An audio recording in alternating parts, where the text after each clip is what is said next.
a Deus, bom dia a todos. Para mim é um prazer estar aqui podendo compartilhar mais uma vez a palavra de Deus com os irmãos, um pouquinho daquilo que Deus tem ministrado no nosso coração. Amém? Eu já votei, já cumpri com essa obrigação, já estive abrindo lá minha zona eleitoral, acho que fui o terceiro da minha sessão, cheguei na escola lá, ainda estava com o portão fechado, glória a Deus por isso. Então você que não votou, vote, está em jogo a nossa liberdade, está em jogo também algumas questões muito sérias, porque se o outro lado ganhar, pode se estabelecer aquilo que Jesus fala e chama de iniquidade, e por se aumentar a iniquidade, o amor de muitos se esfriará. Iniquidade é quando o pecado ele passa não só a ser praticado, mas ele passa a ser aprovado por lei, Então, por exemplo, algumas leis, como a lei da mordaça, Então, assim, as igrejas serão fechadas, talvez não sejam fechadas, mas nós vamos ser restringidos de poder falar algumas verdades, Se nós pregarmos algumas verdades bíblicas, como Romanos 1, talvez nós sejamos incriminalizados ou criminalizados por isso, Então está em jogo, como eu falei, a nossa liberdade e muitas outras coisas. Então, vote com responsabilidade, como foi falado aqui. Amém, queridos? Glória a Deus. Queridos, eu trouxe alguns livros, da última vez já trouxe, vários dos irmãos já adquiriram. Saúde Emocional, o segredo para o sucesso dos nossos filhos. Se você quiser, tenho aí alguns exemplares ainda, R$20, você pode fazer um Pix, abençoar alguém ou levar para você também, em nome de Jesus. Amém?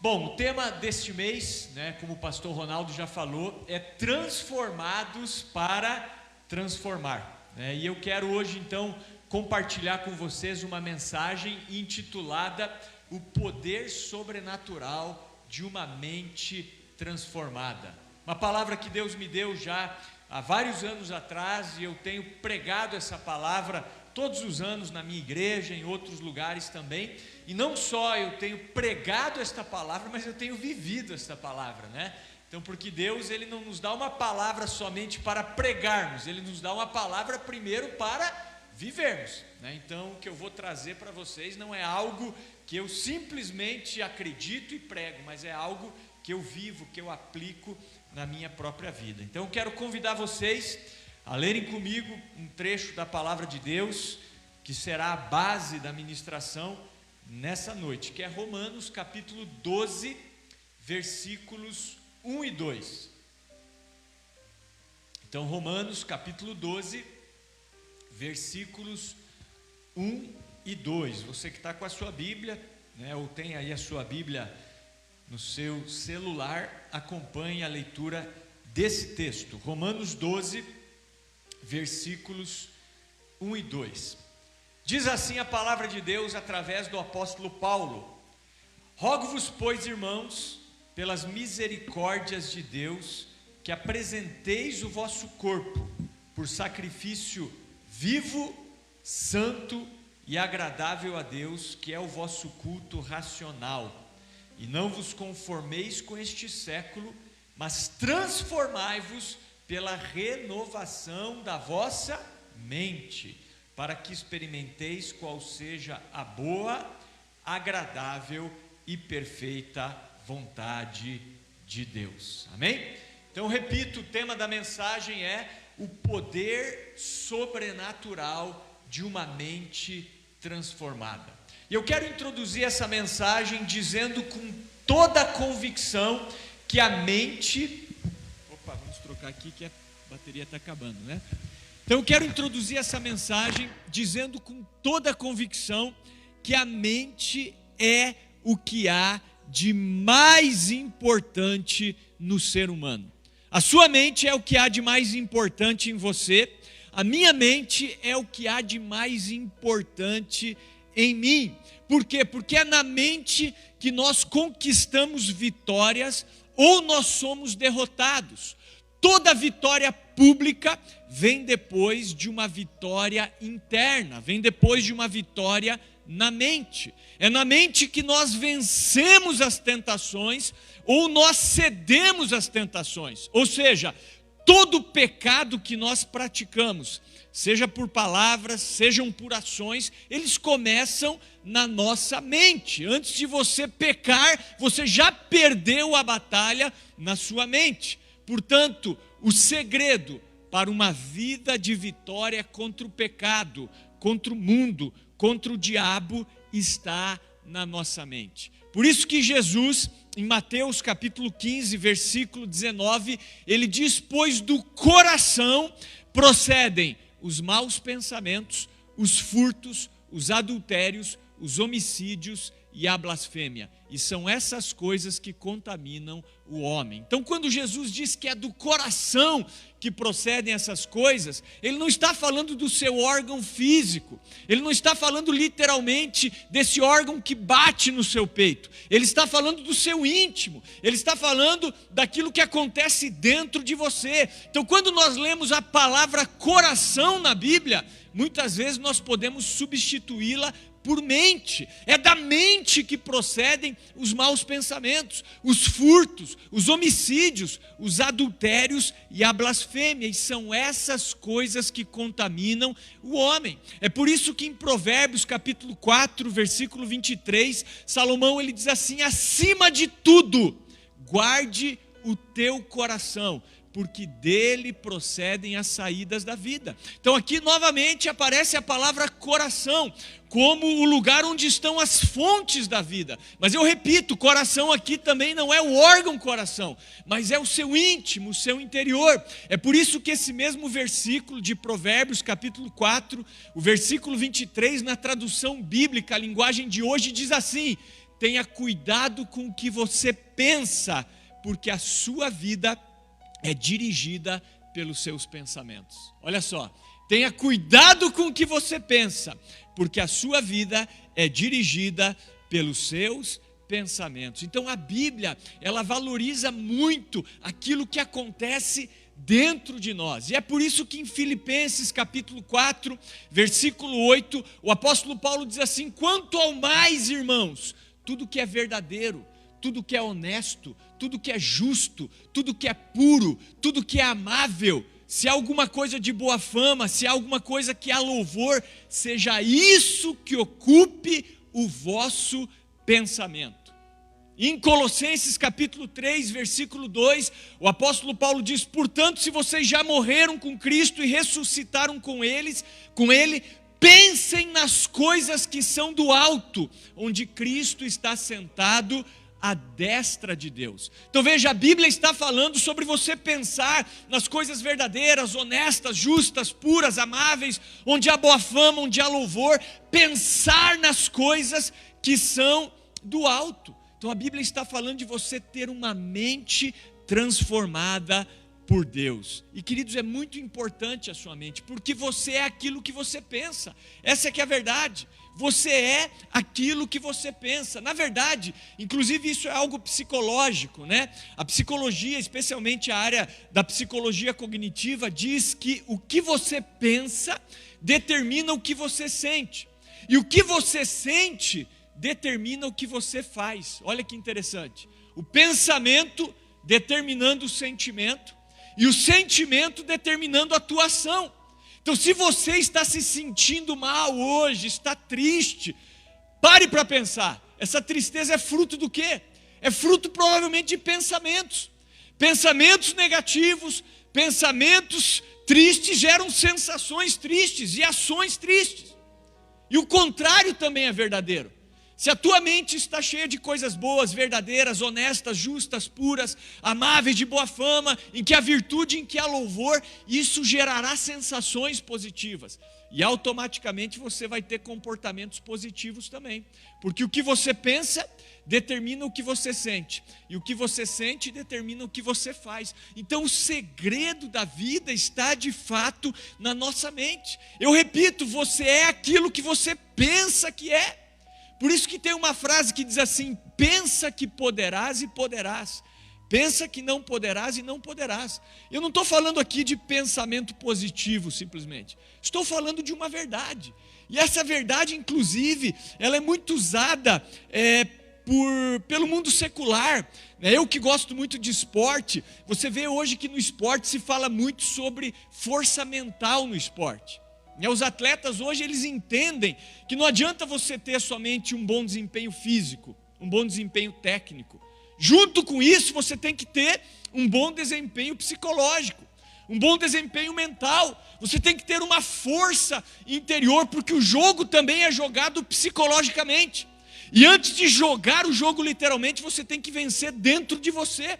Eu me lembro de uma entrevista que foi feita com Michael Jordan, vários anos atrás, onde ele foi questionado qual era o segredo dele, como ele conseguia decidir tantos jogos pelo seu time, o Chicago Bulls, nos últimos segundos, ali praticamente no último lance da partida. E o Michael Jordan, ele disse assim: sabe qual é meu segredo? Um deles, não é só o físico, não é só a técnica, é que eu visualizo isso antes do jogo.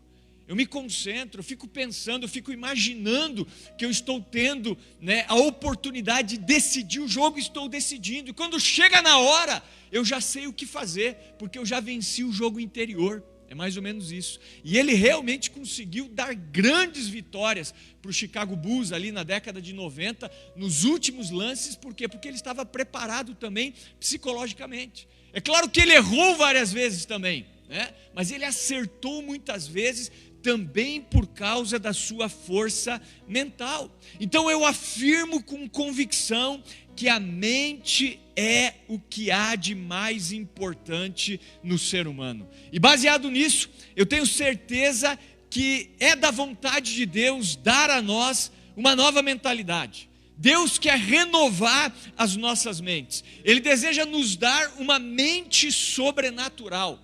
Em outras palavras, Deus quer dar a você e a mim a mente de Cristo. Não é isso que a Bíblia diz?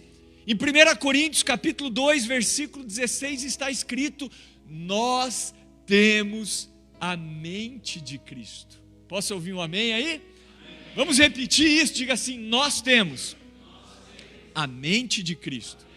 Amém? Então essa é a vontade de Deus, nada mais, nada menos do que renovar a nossa mente e nos dar uma mente semelhante à mente de Cristo. 1 Coríntios capítulo 2, versículo 16. 1 Coríntios capítulo 2, versículo 16. Então assim, se você orar assim: Senhor, eu quero ser como Jesus, que essa é a vontade de Deus. Deus não vai transformar você num clone de Jesus, mas Ele vai começar a fazer o quê? Ele vai começar a renovar a sua mente, para que você pense como Jesus pensa. E como Jesus pensa? Ele pensa de maneira bíblica. Ele tem uma mente sobrenatural, uma mente que crê no impossível. É como uma frase do teólogo A.W. Tozer, uma frase muito antiga. Ele dizia assim: a mente é boa, Deus a criou, Ele nos deu uma cabeça, e não era a sua intenção que ela servisse apenas como lugar para o chapéu. Então a nossa mente, ela deve ser usada para coisas boas. Se você fosse um carro, por exemplo, Deus ele gostaria de controlar o seu motor, porque a parte mais importante de um carro é o motor. Vocês concordam comigo? Sim ou não? Você pode ter um carro meio velhinho, lataria meio acabada, pneu meio careca. Claro, é importante, ter um pneu bom, enfim. Mas se o motor está bom, ele te leva para onde você precisar. Agora, se o motor está danificado, aí você vai ter problema.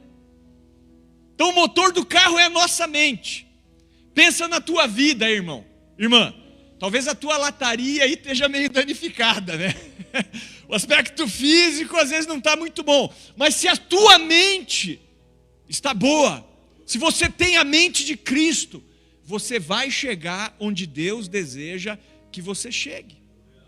Então eu tenho certeza que Deus deseja renovar as nossas mentes. Eu quero declarar que hoje esse processo vai se iniciar na sua vida. E se ele já se iniciou, Deus quer potencializar a renovação da sua mente. Amém? Então o que você aprendeu até aqui? Que Deus quer renovar a sua mente. Primeira coisa, que a mente é o que há de mais importante no ser humano. E Deus, Ele quer iniciar esse processo na sua vida. E se Ele já iniciou, Ele quer potencializar isso na sua vida, em nome de Jesus. Agora, a pergunta mais importante da mensagem dessa manhã é: como Deus renova as nossas mentes?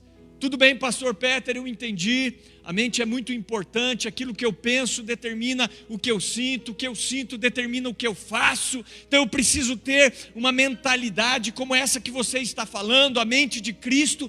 Agora, como Deus faz isso na minha vida? Como Deus opera esse processo de renovação da nossa mente? Qual é a nossa parte dentro desse processo? Porque não é um processo que Deus faz de maneira automática, nós temos que cooperar com Ele nesse processo de renovação da nossa mente. E como nós fazemos isso? Eu quero compartilhar com vocês 3 pontos práticos, para que você saia daqui sabendo como ter essa mente renovada. E o primeiro ponto está no versículo 1 desse capítulo 12 de Romanos, que diz assim: rogo-vos, pois, irmãos, pelas misericórdias de Deus, que apresenteis o vosso corpo por sacrifício vivo, santo e agradável a Deus, que é o vosso culto racional. Então veja só, é o vosso culto o quê? Racional. O culto não é emocional. Tem pessoa que vem na igreja e diz assim: o culto não foi bom hoje, eu não senti nada. Você não precisa sentir nada, o culto é racional, não é emocional. Você tem que fazer o que precisa ser feito, independente do que você está sentindo. Então, primeira coisa, ofereça a sua mente ao Senhor. É isso que esse texto está dizendo. Ofereça o seu corpo como sacrifício vivo, santo e agradável a Deus, que é o vosso culto racional. Então, como parte do culto está a rendição. Quando eu me rendo completamente a Deus, entrego todos os compartimentos da minha vida ao Senhor como sacrifício vivo, especialmente a minha mente, Ele começa a renovar a minha mente. Então, se eu quero que Deus renove a minha mente, eu tenho que entregar a minha mente ao Senhor, entregar o controle da minha mente ao Senhor, para que Ele venha controlar essa área da minha vida. Porque Deus, Ele não é um ditador. Ele não vai pegar você de maneira forçada e dizer: daqui a tua mente que eu quero renovar. Não, Ele vai esperar que você entregue a mente para Ele, e a partir do momento que você entregar, Ele vai começar a renovar.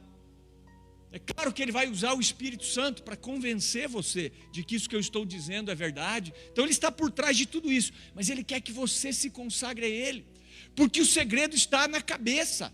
A cabeça controla o corpo, você concorda? Sim ou não? Por que Jesus é o cabeça da igreja? Porque é Ele que tem que estar no controle. Grande parte da minha oração é dizer: Deus, controla a igreja. Só manda o sinal, a direção. Eu digo para a igreja que eu sou um pedreiro na igreja. O que é um pedreiro? Pedreiro é um executor. Eu não tenho que inventar a roda. Eu tenho que fazer aquilo que Deus manda. Então, por exemplo, quando você vai construir algo, tem alguém que desenha ali, o arquiteto que desenha, ele que tem que usar a criatividade. E aí o pedreiro vai pegar aquela planta, aquele desenho, e o pedreiro tem que executar. Não é assim que funciona? Então na igreja é a mesma coisa. Quem cria é Deus, quem é o arquiteto é Deus. Pastor, diácono, servos de Deus são pedreiros, é isso que a gente diz. Então está aqui, ó. Aqui está a planta, irmão. Agora a gente tem que executar. E esse é o problema, nós não executamos às vezes o que está aqui. E o que está aqui está dizendo: ofereça o seu corpo por sacrifício vivo, santo e agradável a Deus, que é o vosso culto racional. Então, assim como Jesus é o cabeça da igreja, é Ele que controla através da palavra, através do Espírito, eu também tenho que entregar o meu corpo, especialmente a minha mente, por sacrifício a Deus, para que Ele assuma o controle da minha vida. Porque é a mente que controla o corpo. Tudo está na mente. Eu toco nisso aqui, eu penso que é a minha mão que sente esse púlpito aqui. Não, quem sente é o cérebro, É que tem meus receptores táteis aqui, o impulso nervoso imediatamente vai até o cérebro e volta, e dá a impressão que é na mão, mas é o cérebro. Dá a impressão que é o meu olho que enxerga. Não, o olho é tipo uma câmera, faz parte, mas o que enxerga é o cérebro, que é esse lobo occipital aqui. Tanto que se você levar uma pancada forte aqui, escurece teu olho. Você fica um tempo sem enxergar, porque aqui, ó, é aqui que está a tua visão. Tudo está no cérebro. Tudo está na mente. Então deixe o Senhor controlar a sua mente e renová-la. Não existe nada, absolutamente nada, mais importante do que deixar o Senhor controlar as nossas mentes.